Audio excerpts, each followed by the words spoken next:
Olá, meus amores! Agora, nessa aula, nós vamos trabalhar com a disciplina de Geografia. E o tema dessa nossa nova unidade é Paisagens Brasileiras, Relevo e Rios. Então, nesse capítulo, nós vamos estudar as características dos elementos que compõem as paisagens naturais brasileiras, como o relevo e também os rios, e também a relação de interdependência entre eles.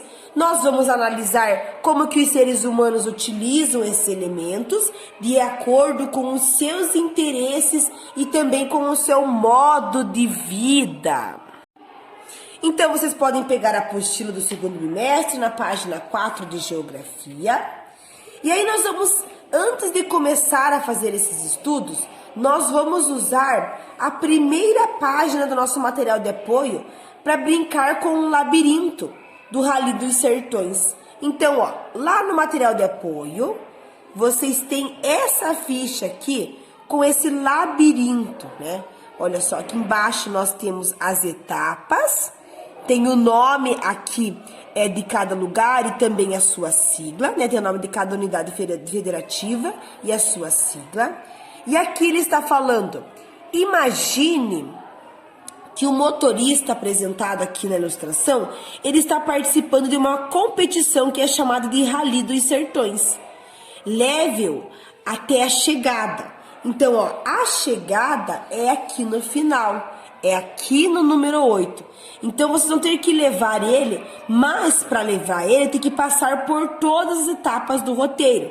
Por um exemplo, se eu estou aqui na 1, eu vou começar na 1, eu tenho que passar pela 2, pela 3, pela 4, pela 5, pela 6, pela 7, até chegar na 8, que seria ali a chegada, tá?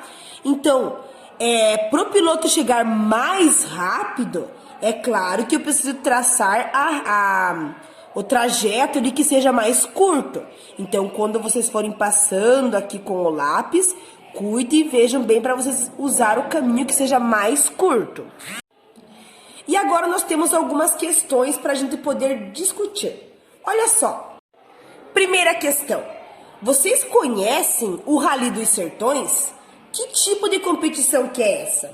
Então essas questões aqui para a gente discutir, né? Vocês conhecem rally? Conhecem alguém que de repente faz rally, que é um parente, alguém da família de vocês? É claro que se for um conhecido, se for alguém da família, não faz Rally dos Sertões, mas faz rally na nossa cidade ou viaja para fora para fazer também, né? Então, essa competição, eles correm, né, de moto, eles fazem essa competição para ver quem chega mais rápido, quem faz as melhores manobras, né? Só que nesse caso é Rally dos Sertões, porque essa paisagem aqui, ela é uma paisagem do sertão, né? Mas eu acredito que vocês conheçam, assim, essa competição e também o que é o rally. Os alunos que estão aqui na sala, a gente vai conversar bastante sobre isso também. Vocês podem conversar com os familiares de vocês, discutir, perguntar se eles conhecem alguém que pratica esse esporte. Na questão B, o trajeto desse rally passou por quais unidades federativas? Quantos municípios fizeram parte desse trajeto? Então, olha só, vamos ver aqui. Eles passaram por Goiânia, por Formosa, por Pose, por Luiz Eduardo Magalhães, pela Barra, por São Raimundo Nonato, por Juazeiro do Norte e por Fortaleza. Então, por quantas etapas que eles passaram? Por 8 etapas. Na questão C, como são as formas de terreno ilustradas nas etapas do rally?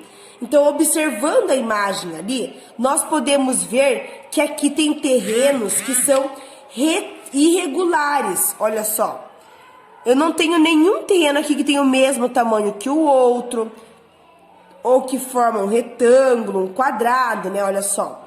Então, aqui, esses terrenos, eles são todos irregulares. O relevo e as paisagens brasileiras. Então, o Rally dos Sertões, ele é uma competição automobilística anual que atrai pilotos do mundo inteiro. Recebe esse nome porque seus roteiros geralmente envolvem unidades políticos-administrativas localizadas em áreas de sertão da região nordeste do Brasil. O roteiro que você traçou no labirinto é o mesmo seguido por competidores na prova de 2018. Em 7 dias, eles percorreram mais de 3.600 quilômetros, passando por 8 municípios de 4 unidades federativas.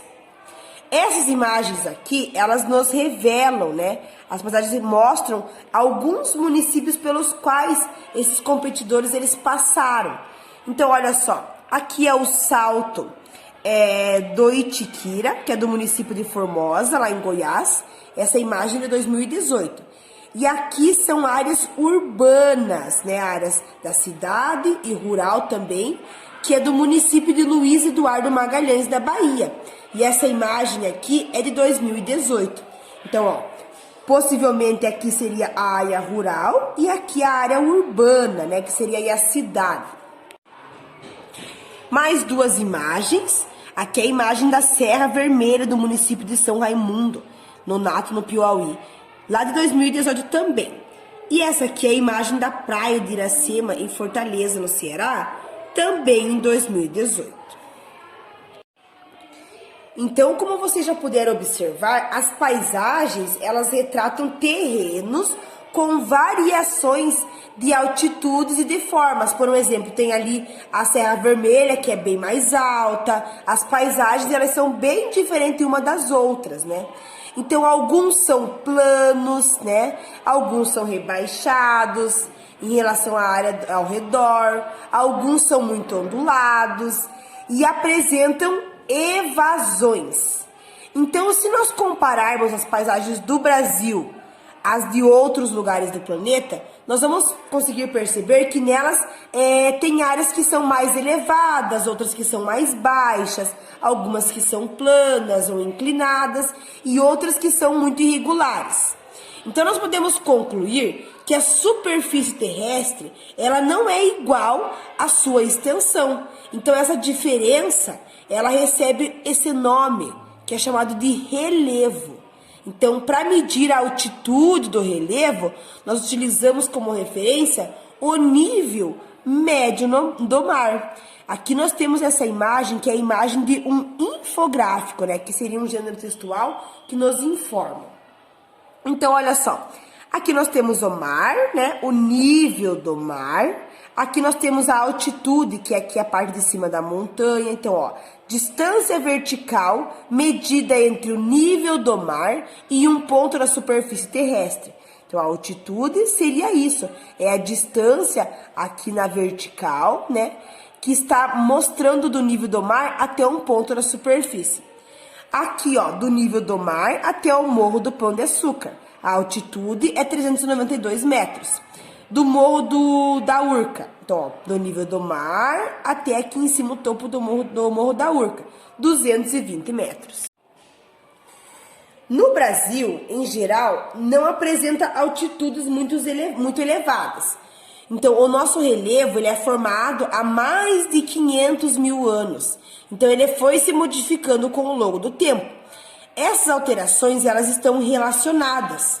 Então, ó, as ações da natureza, ou seja, as mudanças de temperaturas, ações do vento, da água, da chuva e dos rios sobre as rochas, principais agentes da natureza que modificam o relevo, provocando erosão. Então, as chuvas, os rios, as rochas, é isso que acaba provocando aí essa erosão. Então, ó, aqui nessa imagem nós temos aqui a deposição e aqui a erosão. Então, ó, acabou caindo, acabou descendo. Essa erosão, ela é o desgaste desses materiais que formam aqui as rochas e o seu transporte para as áreas mais baixas da superfície terrestre. Então, é quando ele vai caindo, olha só, foi transportando para as áreas mais baixas aqui. E as ações dos seres humanos, que transformam também o relevo de acordo com os seus interesses de modo de vida. Então, acontece de muitas vezes, sem levar em consideração e também as consequências de seus atos em relação ao ambiente, utilizando a força de trabalho, a tecnologia, por um exemplo. Eles podem recortar morros para a construção de rodovias e ferrovias, podem aterrar terrenos para construir prédios, túneis, pontes, indústrias e também represas. Lápis na mão. Vamos para as atividades agora, então, aqui na página 6. Nós vamos ler essas fotografias e também as legendas, e depois vamos escrever uma frase explicando por que o relevo de cada uma das paisagens aqui foi modificado, por que foi mudado. Então, olha só, aqui nós observamos a imagem da extração de ferro, né? Então, é o lugar onde eles fazem a extração de ferro, eles tiram ferro, né? Então, por que esse relevo foi alterado, foi mudado? Porque com essa prática deles tirar o ferro ali desse lugar, acabou mudando, né? Acabou alterando. Então, é por conta da prática da atividade extrativa mineral de ferro. Aqui nós temos a imagem de obras do trecho, né? Aqui tem toda a descrição, o lugar, aonde que foi e também o ano. Então, essas obras aqui, porque o que aconteceu que foi mudado essa paisagem? Então, esse relevo, que no caso que seria o morro, ele foi mudado, modificado para a construção do quê? De túneis e também de estradas. Então, por isso que ele acabou sendo alterado. Aqui na página 7, nós vamos observar as formas do relevo brasileiro. Então, primeiro, aqui nós temos esse mapa, né? O título dele é Brasil Relevo. E aqui nós temos em marrom, aonde é o Planalto. Em amarelo, aonde é depressão. E aonde é verde, é planície. Então, aqui nós temos todas as imagens, tá bem colorido para a gente ver qual que é o tipo, qual que é a forma aí de relevo. E aí nós temos algumas atividades para discutir aqui. Que formas de relevo que há no Brasil? Quais que são as formas? É o planalto, é a depressão e também é a planície, né? Qual que é a forma de relevo que predomina na unidade federativa aonde você mora? Então, olha só, nós moramos aonde? No Paraná. Essa que é a nossa unidade federativa, né? Qual que é a forma de relevo que predomina aqui, né? Olha só, tem o planalto e tem também a depressão. Mas o que mais tem, o que predomina, a quantidade maior, seria aí o planalto. Mas, tia, o que são planaltos? Planaltos, gente, são as formas de relevo com superfícies geralmente onduladas e também com bordas irregulares devido ao intenso processo de erosão. Então, por um exemplo, na nossa unidade federativa, a gente viu ali que o que predomina é o planalto, né? Então, é porque aqui tem grandes serras, então ele tem a forma bem ondulada, as bordas são irregulares, né? E tudo isso por conta da erosão. Então, falando aqui, mostrando algumas imagens para vocês sobre os planaltos. Então, dependendo da natureza das rochas, os planaltos eles podem ter diferentes formas, como chapadas e também escarpas. As chapadas, elas são elevações com o topo mais plano. Então, tem uma elevação, mas o topo aqui ele é mais reto, mais plano, formando uma mesa, né? Assim como nessa imagem que nós temos aqui na nossa apostila na página 8, ó. Aqui da Chapada dos Guimarães. Então, ó, aqui é como se fosse uma mesa. Então, ó, ele tem uma elevação e aí aqui ele é plano. E também lembra um degrau, né? Que pode aparecer das bordas do planalto. Como na Serra dos Órgãos, olha só. Aqui nós observamos que ele está formando como se fosse alguns degraus, ó. Então, essa aqui é a imagem lá de Rio de Janeiro. Então, isso que seria os planaltos, né? Com as chapadas, né? São as elevações do topo plano em forma de mesa, ou assim como se fosse alguns degraus de escada. Vamos brincar. Escreva a inicial de cada figura no quadradinho que corresponde, e aí você vai descobrir qual que é o nome da montanha mais alta do Brasil. E o nome dessa montanha nós já vimos na apostila de matemática do primeiro bimestre.